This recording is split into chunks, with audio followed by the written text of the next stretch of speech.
जय श्री कृष्ण। राधे राधे। आइए सुनते हैं अजय एकादशी व्रत कथा, पूजन विधि एवं महत्व। भाद्रपद मास के कृष्ण पक्ष की एकादशी अजय एकादशी कहलाती है। इस अजय एकादशी के व्रत के प्रभाव से जाने अनजाने में हुई सभी पापों का नाश होता है। आइए सुनते हैं अजय एकादशी व्रत कथा। पौराणिक काल में अयोध्या नगरी में एक चक्रवर्ती राजा राज्य करता था। उसका नाम हरिश्चंद्र था। वह अत्यंत वीर, प्रतापी तथा सत्यवादी था। प्रभु इच्छा से उसने अपने राज्य में स्वप्न में एक ऋषि को दान कर दिया और परिस्थितिवश उसे अपनी स्त्री और पुत्र को भी बेच देना पड़ा। स्वयं वह एक चांडाल का दास बन गया। उसने उस चांडाल के यहाँ कफन लेने का काम किया, किंतु उसने इस आपत्ति के काम में भी सत्य का साथ नहीं छोड़ा।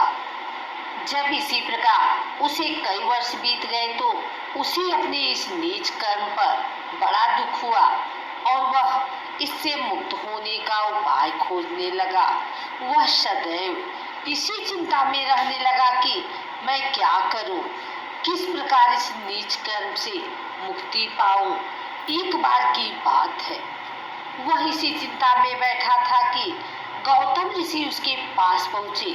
हरिश्चंद्र ने उन्हें प्रणाम किया और अपनी दुख भरी कथा सुनाने लगे। राजा हरिश्चंद्र की दुख भरी कहानी सुनकर महर्षि गौतम भी अत्यंत दुखी हुए और उन्होंने राजा से कहा, हे राजन, भादो के कृष्ण पक्ष की संकष्टी का नाम अजा है। तुम उस एकादशी का विधान पूर्वक व्रत करो तथा रात्रि को जागरण करो। इससे तुम्हारे सभी पाप नष्ट हो जाएंगे।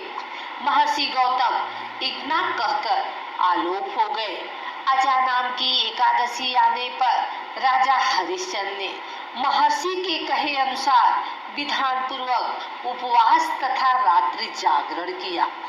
इस व्रत के प्रभाव से राजा के सभी पाप नष्ट हो गए। उस समय स्वर्ग में नगाड़े बजने लगे तथा पुष्पों की वर्षा होने लगी।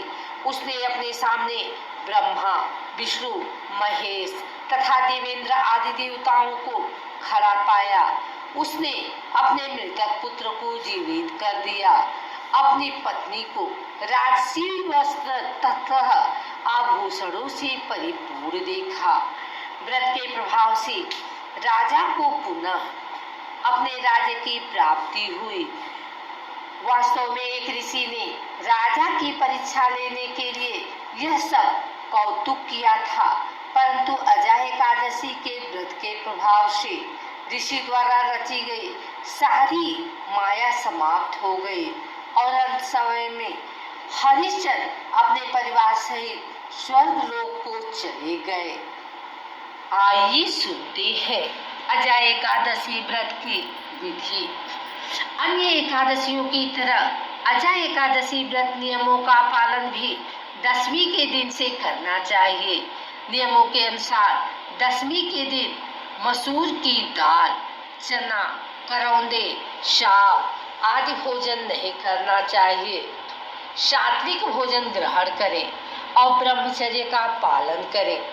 अजय एकादशी व्रत वाले दिन सुबह जल्दी उठकर नित्य क्रियाओं से मुक्त होना चाहिए। पूरे घर को जल से शुद्ध करना चाहिए तथा इसके बाद तिल के तेल या मिट्टी के लेप से स्नान करना चाहिए। स्नान के बाद व्रत का संकल्प लेकर भगवान श्री हरि का पूजन करना चाहिए। पूजा के स्थान पर भगवान विष्णु जी की प्रतिमा के साथ एक कलश रखने का विधान है। इसके बाद विष्णु जी की धूप, धूल, फूल, दीप, पंचामृत आदि से पूजा करनी चाहिए। अजय एकादशी व्रत की कथा सुनने अथवा रात्रि जागरण करें। द्वादशी के दिन प्रातः काल उठकर स्नान करें, श्री विष्णु भगवान जी की पूजा करें, ब्राह्मणों को भोजन कराएं, उसके उपरांत स्वयं भोजन ग्रहण करें। जो मनुष्य इस उपवास को विधान पूर्वक करते हैं तथा रात्रि जागरण करते हैं, उनके सभी पाप नष्ट हो जाते हैं और अंत में वे स्वर्ग को प्राप्त करते हैं। इस एकादशी व्रत की कथा के श्रवण मात्र से ही अश्वमेध यज्ञ की फल प्राप्ति होती है। संपूर्ण पौराणिक कहानियों सुनने के बाद अगर आपको हमारी वीडियो अच्छी लगी हो तो इसे लाइक करें, कमेंट करें, शेयर करें, हमारे चैनल को सब्सक्राइब करके बेल नोटिफिकेशन ऑल पर सेट कर लें ताकि आगे आने वाली वीडियो सबसे पहले आप तक पहुंच सके। धन्यवाद।